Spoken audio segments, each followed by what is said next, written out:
Well, hello everyone.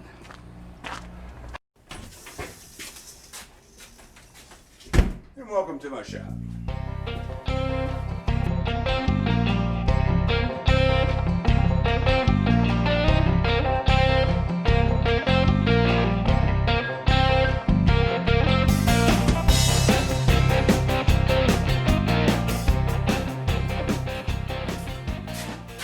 And welcome everyone.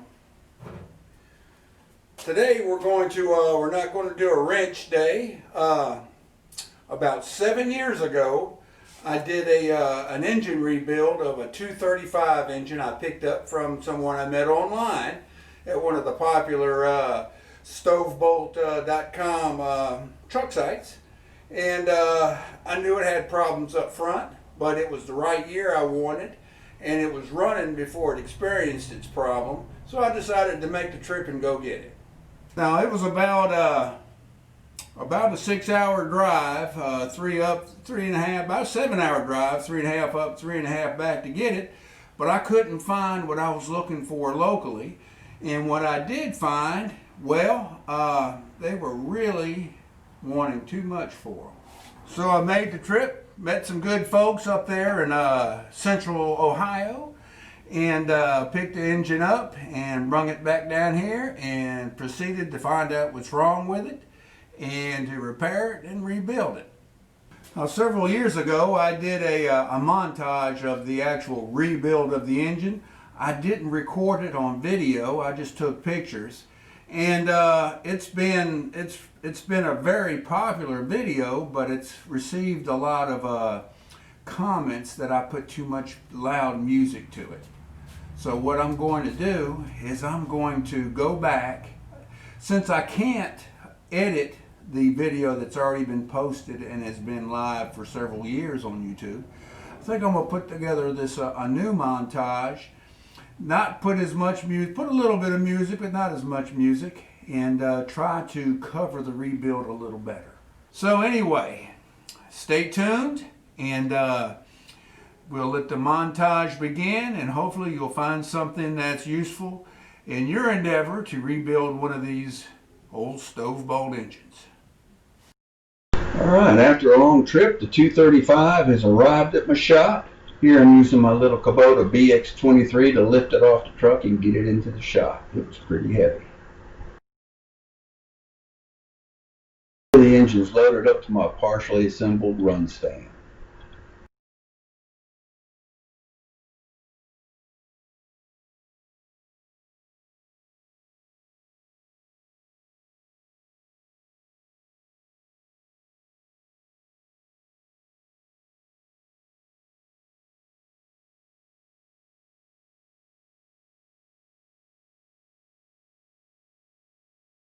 With the head off, the damage is readily apparent. There at about the 8 o'clock mark, you can see the hole in the piston. That's number 1 piston.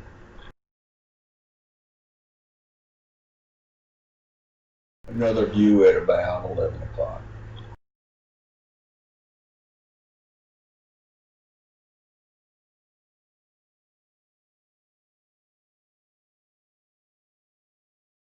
I was happy to see that the rest of the cylinders looked pretty good. Even the number 1 cylinder, the walls were pretty good. So the damage really was just to the piston and not to the walls, thankfully.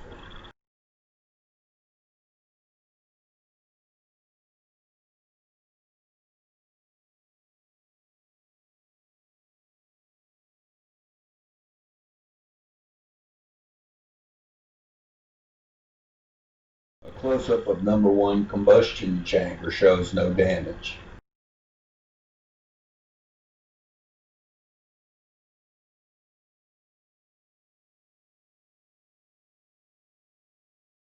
This is a higher compression 848 head, and it's in pretty good shape.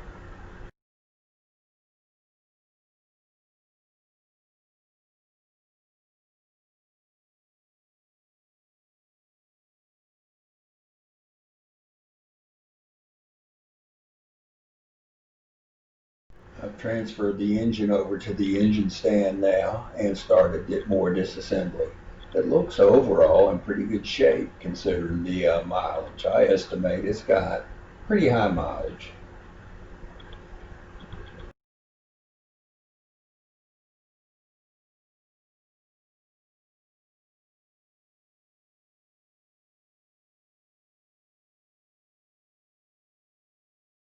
I was glad to see that the main bearings still had their shims installed. This is good. That means that they were never removed for low oil pressure. This is a picture of the number 3 main bearing, which is also the thrust bearing for the crankshaft. You can see some of the thrust bearing material sticking out from heavy clutch use, no doubt. All in all, the rotating assembly looks pretty good. The cam looks pretty worn down in there.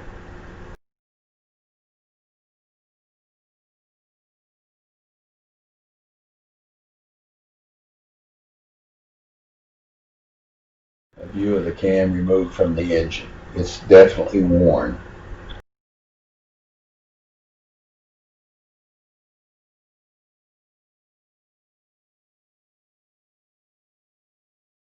This is one of the original milk can style solid lifters that came in the engine OEM. It's possible that this is the original lifter to it too. You can see how worn the bottom where it contacts the cam is worn. It should be dished out as opposed to flat or dished in.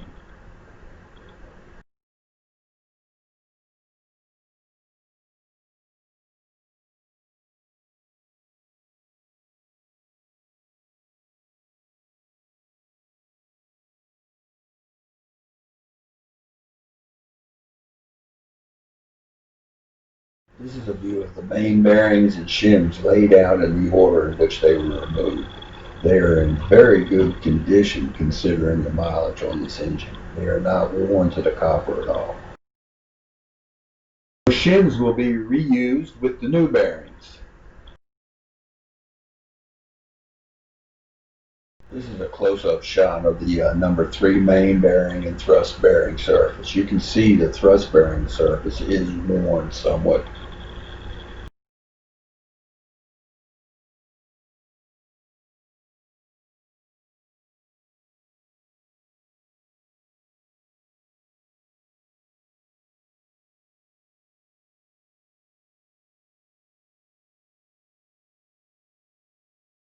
All the pistons removed.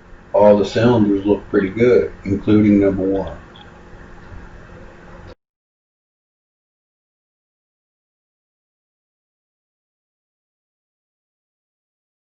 The rod bearings are very worn, almost to catastrophic failure worn. They would have worn a little bit more, they would have done some damage to the crank, but thankfully we caught it in time. Here you can see that the rod bearings are worn past the original facing surface through the copper down to the base metal. That is really worn. You can see it's worn through the copper all the way to the base metal.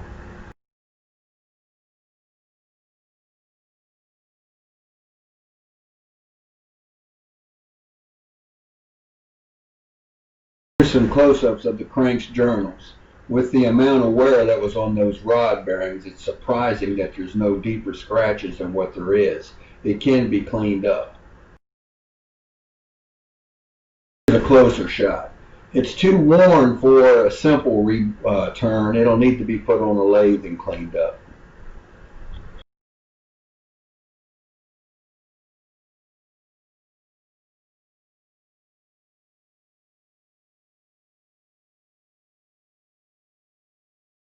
Here's a shot of the infamous number 1 piston. That is some catastrophic detonation damage.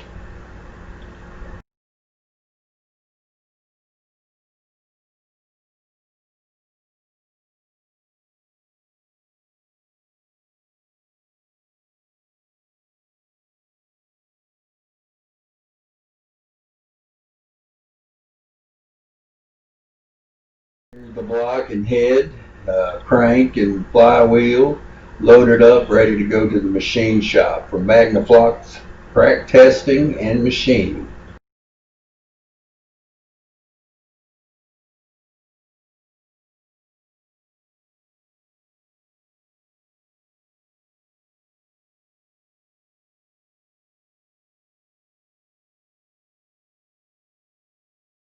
A shot of my homemade soda blaster. I wanted to soda blast the outside of the carburetor, get it good and clean before I tear it down and rebuild it.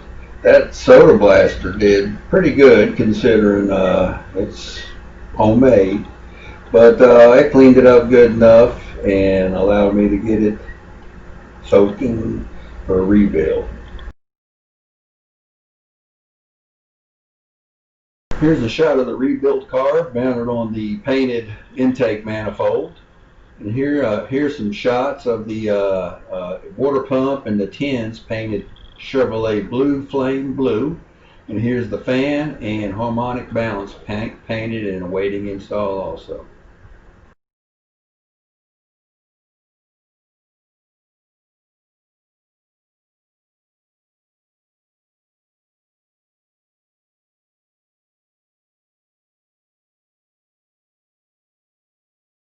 Alright, the distributor looked a whole lot worse than what it actually was mechanically. I took it apart, checked all the bushings and everything, and it was there was no side plate, and the point rubbing block looked good, the cam block, I mean. So I cleaned it up and made sure the flyweights were good. Gave it a good coat of new points, condenser, and a new vacuum advance, plus grease in the grease cup.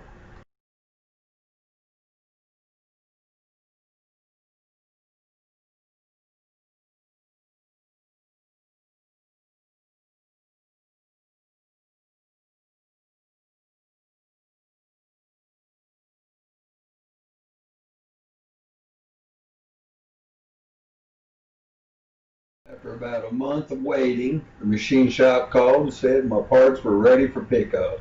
The block was bored 60 thousandths over. I had him install the cam bearings while he had it in there, as I didn't have the tool, and he dipped and cleaned out all the passages in the block.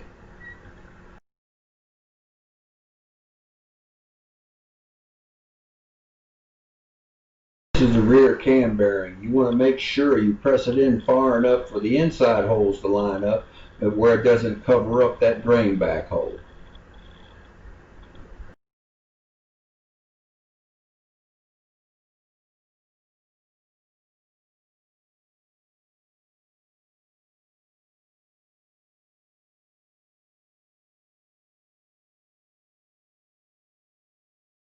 Alright, here's the rebuilt head, new valves, springs, keepers, guides, and hardened valve seats.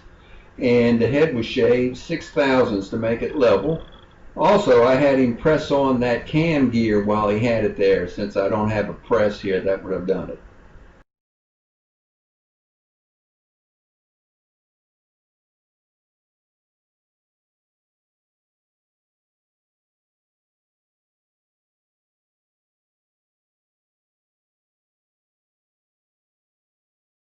My freshly machined crank still wrapped in its shrink wrap to keep it from rusting. The main journals were turned down 10 thousandths and the rods 20. They cleaned up real good. The crank gear looked very good and did not need to be replaced. Those journals look real good.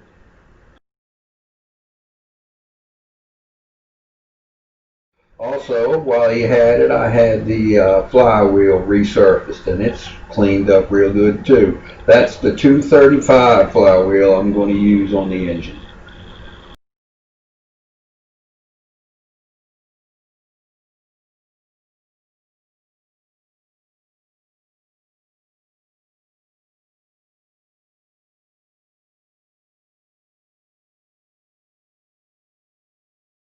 These are the new Seal Power aluminum lightweight pistons that are 60 thousandths over, and the new rings that are also 60 thousandths over. The feeler gauge is measuring 2 thousandths clearance between the piston and the cylinder wall, and that's exactly what I wanted. You can see a good crosshatch in the cylinder next to it.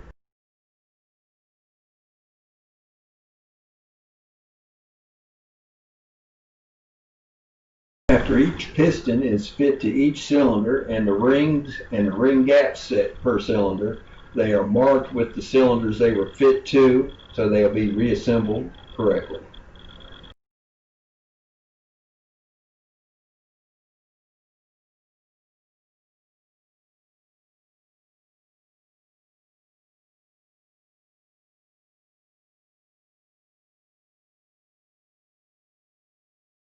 Right, here's the shot of the brand new 10,000s over main bearings installed into the caps and also into the block.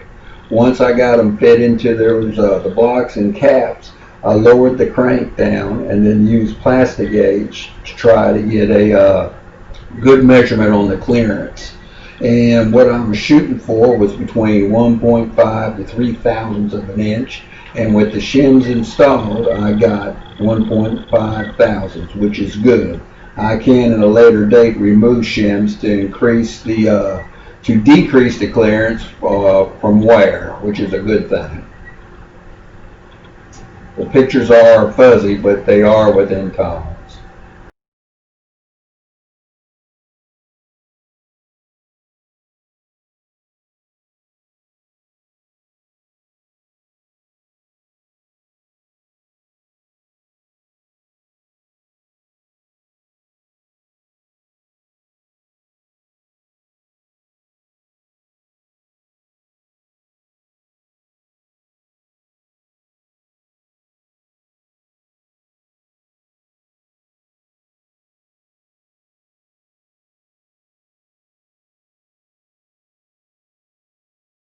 This is the best gasket rear rope seal kit. It comes with everything you need to get the seals cut to be installed properly in the cap and in the block. And here's a shot of it installed in the rear main cap. And I don't show, but it's also the other half's installed in the block.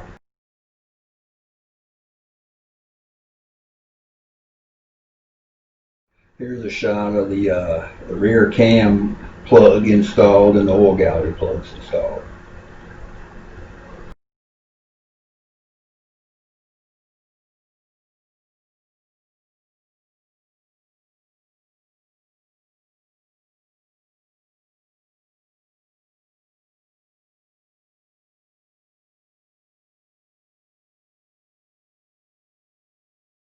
Unfortunately, I didn't show installing the cam, but here I'm showing where I'm using my dial gauge to set the in play or to check the in play.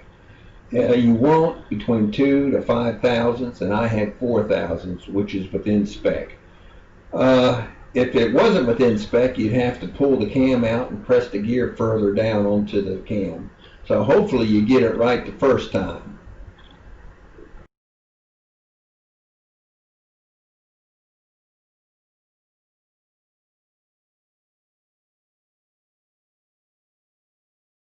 Right here I've got the new piston wrist pins, and rod bearings laid out and getting ready for assembly.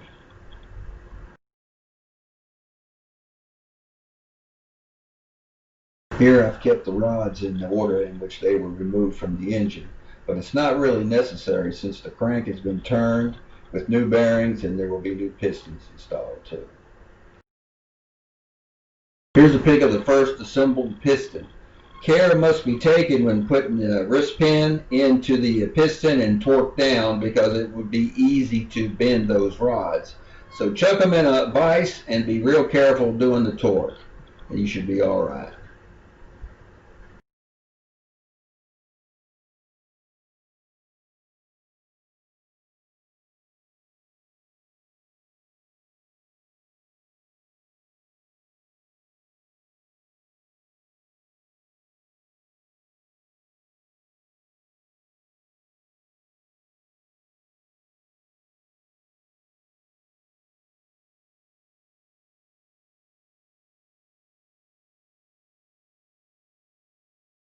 The rod cap clearance is checked against the cam. It's very tight in there.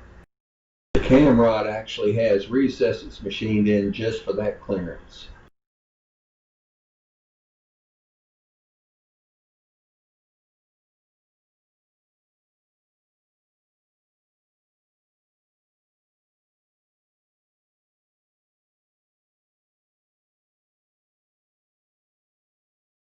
Rod clearance is verified to 1.5 thousandths, and with that done, all the pistons are installed and torqued to spec into the block. With the piston and assemblies installed and torqued to spec, it's time to bolt the head on.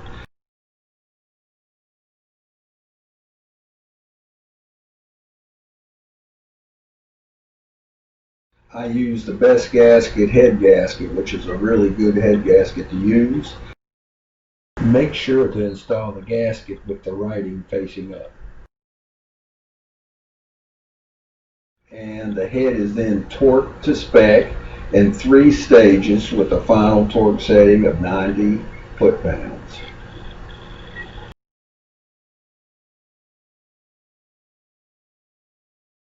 Alright, here's a shot of the head bolted down to the block. That head weighs close to 90 pounds, so it's a handful to get it on here. And this is another view of the head bolted on.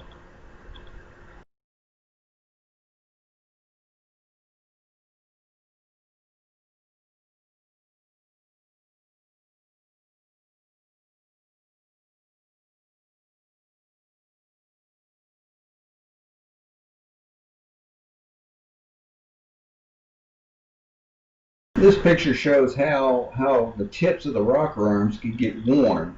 That shiny spot could be as deep as a couple thousandths, which would affect how you would adjust your valves when you're doing it with a feeler gauge.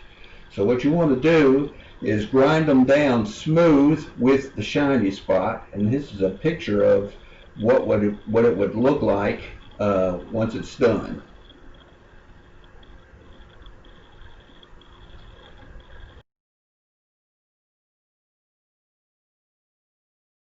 Here's a better pic of the finished surface. Care is taken to keep the radius of the tip so where it contacts the valve is still constant as it was when it was OEM.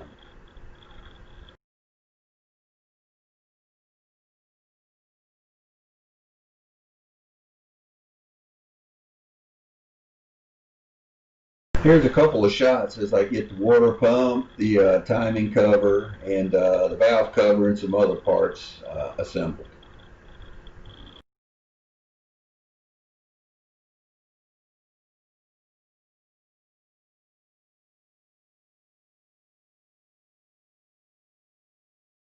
Before assembling the new oil pump into the engine, I wanted to match it up to the old to make sure it was an exact match.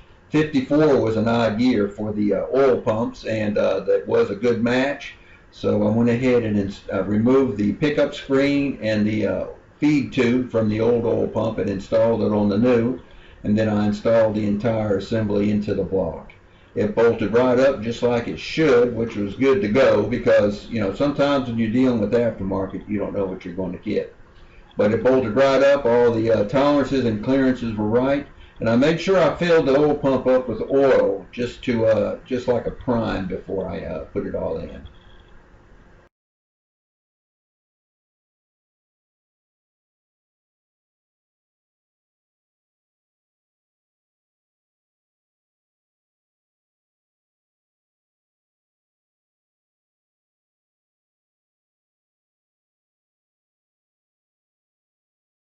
Here's a shot of the new lifters and push rods. Unfortunately, I didn't show bolting them up into the head, but if you go by the manual, it's pretty self-explanatory.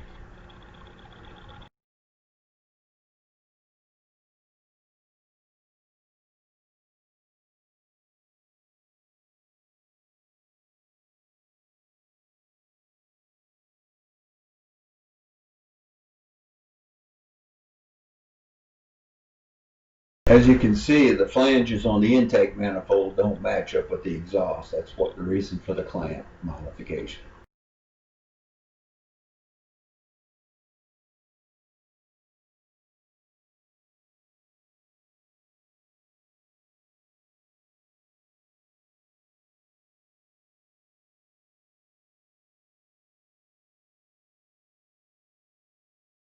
Fortunately, the stock OEM upper throttle rod wouldn't fit around that rear Fenton header, so I had to make one up.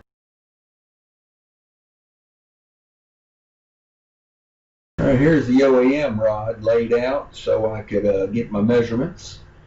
And here's a shot of the coat hanger bent to the dimensions I needed to fit around the Fenton header. And this is a shot of the 1/4 inch round stock that I bent to the coat hanger's dimensions in order to fit around the Fenton headers. And here's a shot of my new modified rod fitting and working as it should. It has enough bends in it to clear the Fenton, plus to get the carburetor linkage in the correct positions.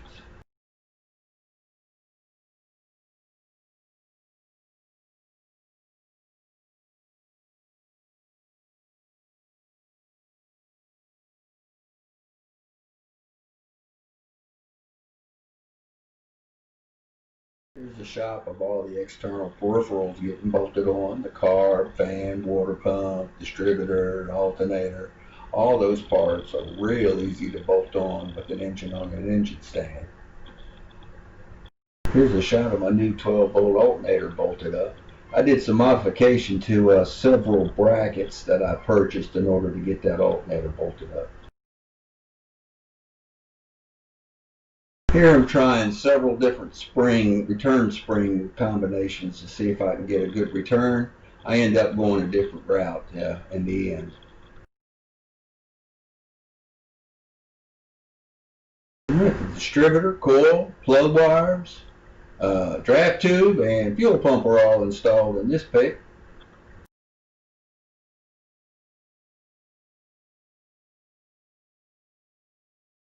This 12-volt coil has an internal resistance built in, so it's an external resistor isn't needed to interface with the original OEM distributor.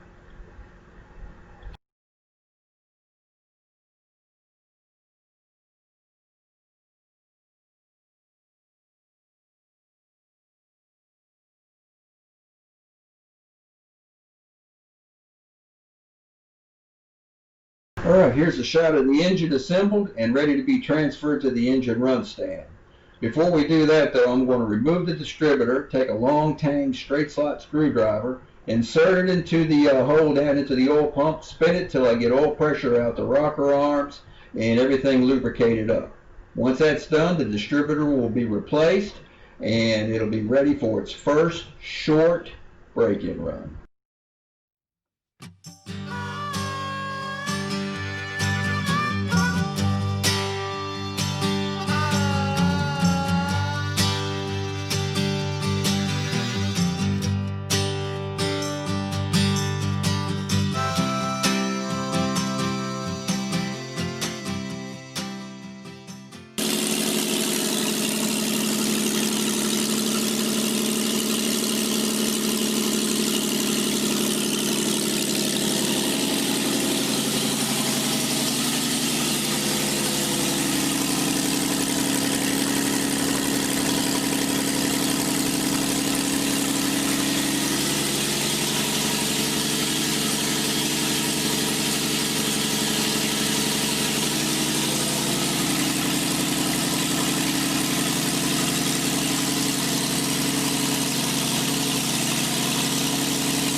here's a couple pics of the bling and carburetors I added to the engine to while it languished in the corner while I was getting other projects done. Not only did it improve the performance 100-fold, but it also re-motivated me to get back to the engine swap that I've been putting on the back burner for far too long.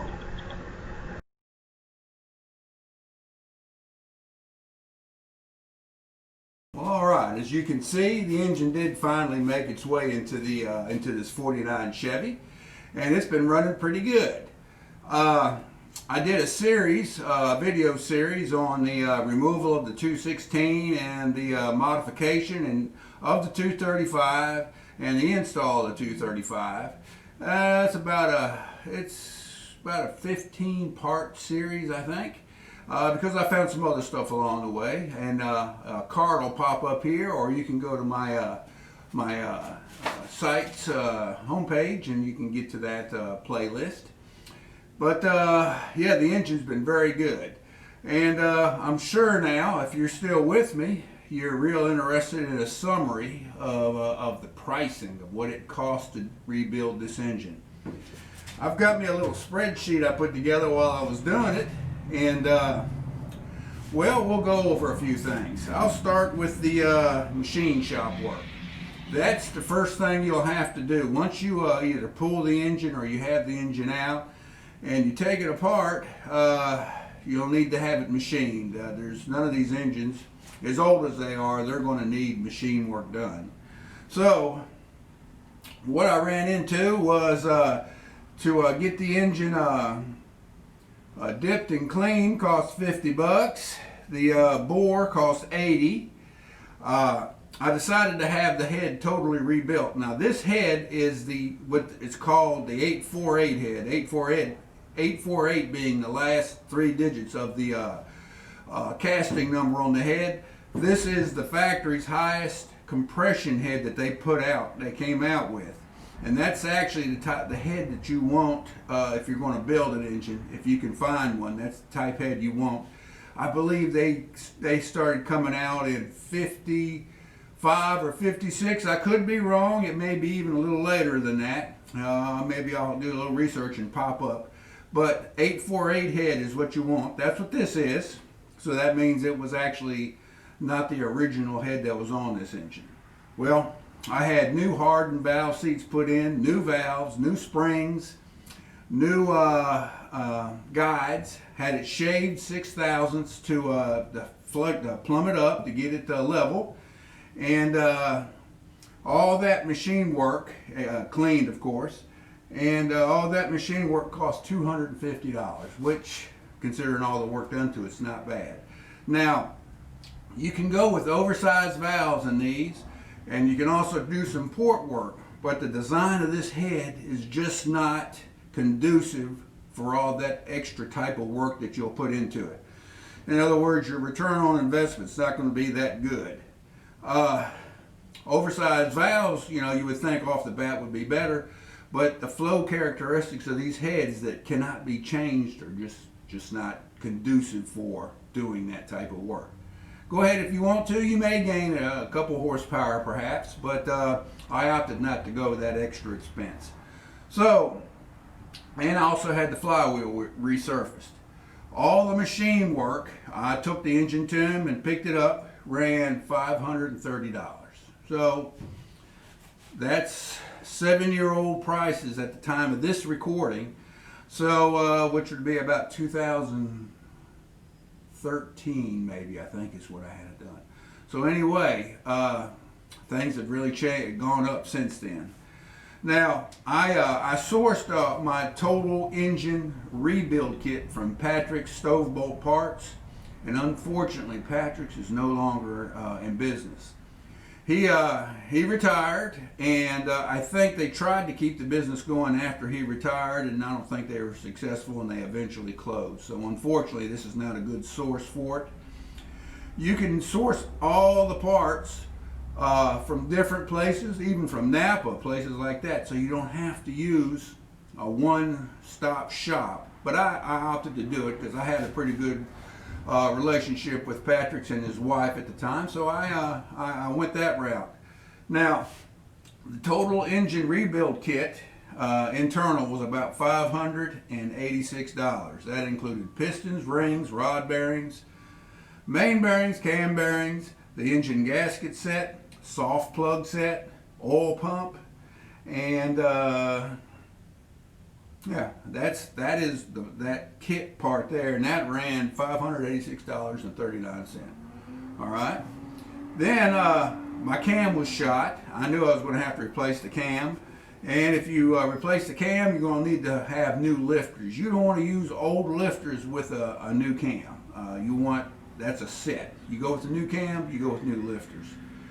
So I went with that 3/4 264 Bulldog race cam. I posted some specs on it earlier. So the cam itself ran me $150. Well, and the new lifters cost me $110. New timing gear, I think it was $30. The thrust plate for the timing gear ran about $12. And the new push rods ran $51. So I had a total of about $350 in those cam parts, okay? And then I had I decided to go with, to get away from the single exhaust. I wanted dual exhaust, so I went with the Fenton cast headers. They ran me $260. I wanted the heat kit, so I can pipe some hot air up into the bottom of that plenum to try to warm the engine up more. That ran me another $40. A new carb insulator and the carb gaskets and rebuild kit, and that came out to about $340. Okay, so there's that just for the carburetor part. All right. So all that total, I'm not talking about any of this performance or chrome stuff now, just that basic rebuild kit that got the engine to where I could run it to break it in. It was about $1,800, okay? So that's machine work and the internal parts and gaskets to and pistons and rings and all to get the engine running. All right, now, I was able to reuse the water pump, so I didn't have to replace that. My fuel pump, I took that off the two, even though this engine had a good later model fuel pump on it, I wanted this glass fuel pump. So I put that, I swapped the fuel pump with the glass top one, so that didn't cost me anything. I had put a new starter on that 216 when I got it running years before that, so I swapped the starter for it too. I didn't put that on here, but I bought a coil that had an internal resistor built into it, so you didn't have to have a resistor on the on the firewall to break the voltage down before you went into the distributor. Now that coil ran me about $15. Okay, and fan belt another $10. I had to put a new fan belt on it. Now, I didn't include the alternator. The alternator ran me, and the brackets to bolt it up there ran me about $100. So there's another $100. So we're up to about $1,900. So $1,950, somewhere around in there. All right. Well, with the alternator. So to get the engine running and broke in, about $1,950. Okay. Now, after breaking it in and getting it running good, I decided I wanted some bling and I wanted some more performance out of it. It just didn't seem like that single carburetor was giving me the response that I wanted. So at first I went with, I bought that at Fenton dual intake manifold, and I bought another Rochester B single barrel carburetor and tried to run dual Rochesters. They ran pretty good, high speed, but I couldn't get them the idle worth a hoot, and low speed I just couldn't. Playing around with it, of course this is all on my run stand, I just couldn't get it to run real good. So I experimented around, saved some money up, and decided I was going to go with these dual 2-barrels. Now, I bought these carburetors from Tom Langdon, Stove Bolt Parts, online, and he's still in business. The air cleaners, the adapters to adapt them to the Fenton intake manifold, and the throttle linkage. And that's 4 separate parts I did. Now, the carburetors, the intake, Well, the intake manifold itself ran me about $200, $150, $200. The carburetors, the linkage, air cleaners, probably about $150 each, so about $300 for that setup, okay? So now, and then the chrome valve cover and side plate was probably another $50. They gave me a pretty good deal on that since I was buying a lot of parts from them. So now, what are we running to? We're looking at about, with dual carburetors, dual intake manifold, the chrome goodies, we're now about $600 more. We're about $2,500 now, give or take a few dollars. All right. Now I put the engine in like that, still running the points, and it ran great. After running it for about 3,000 miles, I decided that the 216 engine that I pulled out of here had that bypass oil filter installed on it, and it had a PCV mod I done to it also. Now, the PCV mod, which I've done a video on, if you want to check that out, I had cut the draft tube on the 216, used a rubber grommet, and experimented around and found a PCV valve that would work. That would pull the bypass gases and exhaust gas, compression gases out of the block, and vent the block, and still allow my vacuum wipers to work. And since that was, I had already invested the money in that in the 216, moving that over to the 235 here didn't cost me anything. I reused the lines and everything. But I'd say the mod to do it to the 216 was probably about $25. That's counting the line, the vacuum line, the grommet, and the PCV valve, and the vacuum connector I got over there. All right. I decided I also wanted the bypass oil filter over on it. So I took the bypass oil filter off the 216, cleaned up the canister, repainted it, had to replace one line, and put a new oil filter in it. So that probably, with the paint and the new line and the oil filter, probably ran me about $40. And I'm glad I got that in there too. So we've got that in there. But I'll get the PCV valve and the bypass oil filter are not necessities for the engine to run, because remember, this engine never did come from the factory with an oil filter anyway. But those are add-ons I put to it. And so what are we up there around now? About $2,700, I guess somewhere around in there. I had it running pretty good with the points. I've done several videos where I've been playing around with the timing on this engine. With that cam, that carburation, the airflow through it improved. These engines were stock from the factory. They were timed on the BB at 2 degrees after top dead center. So I played with max vacuum advance, I played with max mechanical advance, and after all these settings, which got me in the ballpark of where I needed to be, the ultimate test for getting this timing where I really wanted it was the road ping test. I mean, the old-timey road ping test. And right now, this engine is running on 87 octane, and it's running the best it's ever done. I would venture it's probably putting out at least 150 horsepower, maybe 160. The 53 and 54 Vets, when they came out, they ran these 235s. They had triple 1-barrel carburetors, dual exhaust, and the cam, a slightly hotter cam than the stock 235 cam, which later came, from what I understand, is stock in the 261 engine. Combined, Chevrolet rated that at 150 horsepower. Well, I've got the equivalent of a 4-barrel. I've got a hotter cam and good flowing exhaust. So that's where I say I've got 150, maybe 160 horsepower out of this thing. So, but the timing with the ping test, I'm looking at idle, which with this cam I cannot idle down to 450 to 550 RPM. It's just too rumpy or thumpy. I mean, if that turns you on, that's fine. Me, I like it a little bit smoother.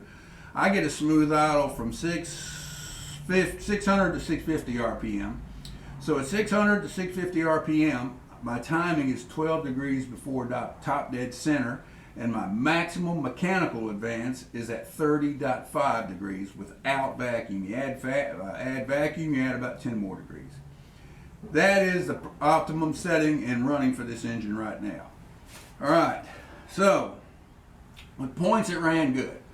I was contacted by Pertronics. They wanted a test bed because they're going to be marketing an electronic new distributor with an electronic ignition for the 216, 235, and 261 series of stove bolt engines. And they wanted me to be a little test bed for them to see how it works. So they sent me a distributor and a high voltage coil, and bolted right in. I did a video on that. If you want to watch how I adapted it and got it working, you can pop up a card here or there, and you can see that. But so I installed the distributor and the high voltage coil, and played around with some the springs on the flyweights, and I got even more performance out of this engine. I got it to where it's quicker, it accelerates faster than what it did before, and I'm very happy with the setting now. Now Pertronics has told me that I'm going to pop up, here's the part number for the distributor for these engines, and they tell me about around the first quarter, maybe second quarter of 2021, they'll be having it available for marketing. I'm very happy with it.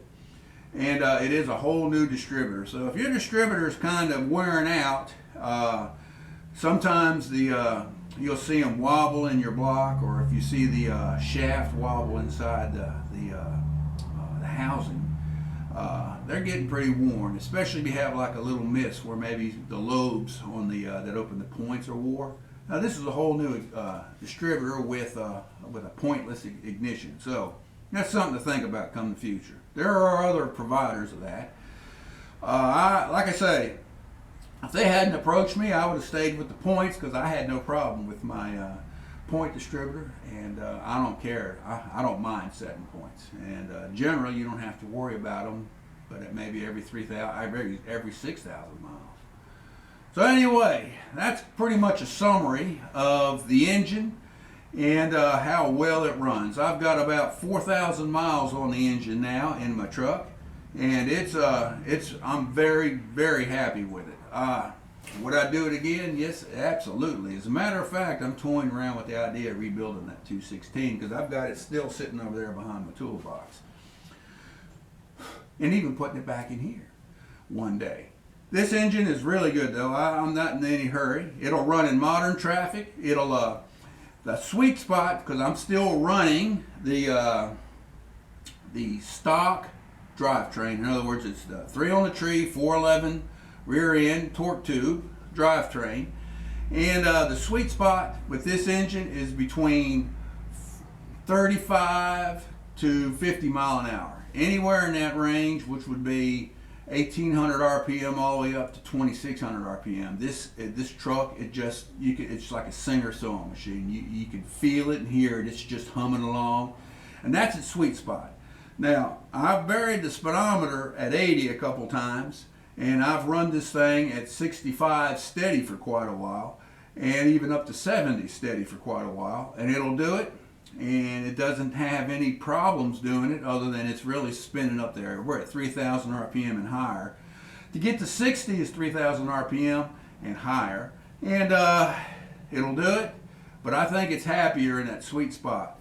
So with this engine setup and a stock setup, I wouldn't recommend doing any interstate running as your primary goal. If you're going to do that, you need to change out the rear end gears.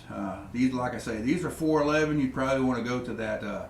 There's a kit out there that's a 373, I believe, and or maybe even going with a transmission with an overdrive, which would mean you'd have to go to an open drive shaft and another rear end. So you see, you can really run into some expense to get these trucks interstate capable. Like I say, it'll run on the interstate. I wouldn't hesitate to do a 40, 50 mile run, But I think after that, I'd want to cool it off some, or because you're really spinning these engines, and these engines were designed to be low RPM torque monsters. They weren't designed to spin up as fast with those long rides. But there again, that's up to you. That's how you want to do it. Back road running, this is it. And what I use it for, as you can see in some of my other videos, I actually work it some. It hauls stuff for me. And then I take nice long back road cruises, and which I've got a lot of very good cruise routes around here, and it does excellent on it. It's my relaxation cruise machine. And I do it for all four. I do it fall, I do it winter, spring, and summer. It doesn't matter. The truck has got heat, it's got windows that go down, so I drive it at all times. So anyway, I hope you found you found this revised video helpful. If you're going to rebuild an engine, I tried to cover as much as I could. I hate that I didn't cover actually installing the cam and the lifters and all, but I wasn't taking pictures then. At that point, I guess it was cold, and I was trying to get stuff done.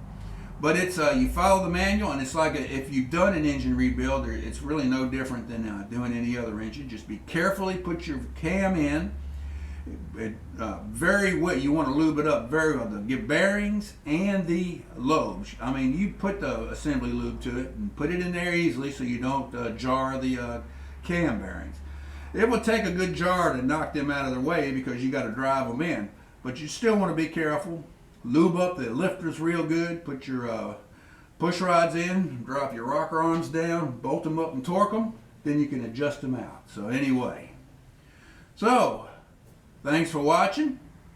If you like this kind of stuff, give me a thumbs up, give me a comment, subscribe if you haven't, and with the comments, let me know what you think. Hopefully this is helpful for you, and it'll help you along if you feel like you want to get into rebuilding your engine.